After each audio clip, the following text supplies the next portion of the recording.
যখন আপনার নামে কেউ বদনাম করে আপনার সামনে কিংবা আপনার পেছনে, আপনার প্রথম কাজ হচ্ছে আল্লাহকে ধন্যবাদ দেওয়া। বলেন সবাই সুবহানাল্লাহ।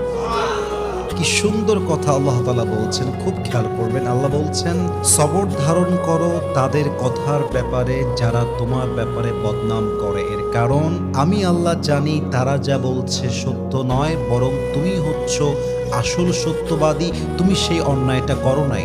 এবং মাথায় রাখবা, যখন তোমার নামে কেউ বদনাম করে তোমার লাভ হচ্ছে দুইটা। এক, তোমার সমস্ত গুনাহ তাদের আমলনামায় চলে যাবে এবং তাদের সমস্ত সওয়াব তোমার আমলনামায় চলে আসবে। সুবহানাল্লাহ। তো যারা বদনাম করবে তাদের জন্য আপনি আফসোস করবেন যে ইস রে, আমার ভাইটা বুঝে না, আল্লাহ আমার ভাইকে তুমি হেদায়াত দান করো। কিন্তু মানুষের বদনামের জন্য, অন্যের চরিত্র নষ্ট হওয়ার জন্য নিজের চরিত্র নষ্ট করা, এটা বোকামি ছাড়া আর